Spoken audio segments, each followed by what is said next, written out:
guys, to this video, I have new information to share with you again. A step-by-step tutorial if you are new to my channel. Don't forget to subscribe and hit the notification bell because I will teach you a lot about our topic today. By subscribing, I will work harder to always upload videos that will surely help you.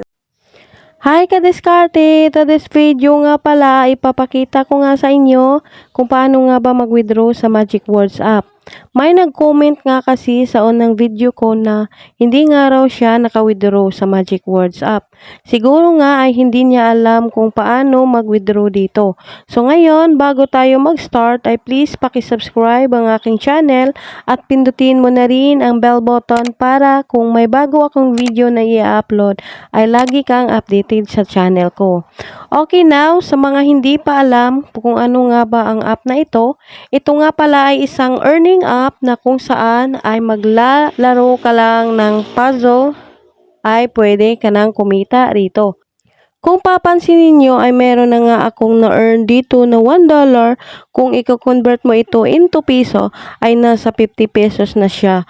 At dahil nga ang minimum withdrawal dito ay $0.35 lang at ang naipon ko na rito ay nasa $1.02 na at lumagpas na nga sa minimum withdrawal ni Magic Words ay pwede na nga natin ito i-withdraw.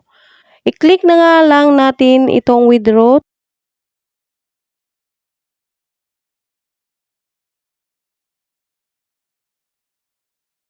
Tapos, scroll lang natin dito sa ibaba at dito nga may tatlong choices na kung saan pwedeng natin i-withdraw dito sa Lazada, GCash at PayPal. At syempre, mas gusto ko dito sa GCash i-withdraw kaya piliin lang natin itong GCash and then pindutin lang itong confirm.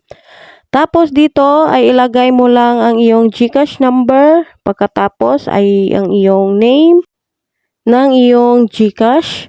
Ilagay mo na rin ang iyong middle name kung meron kang middle name at saka apelyido.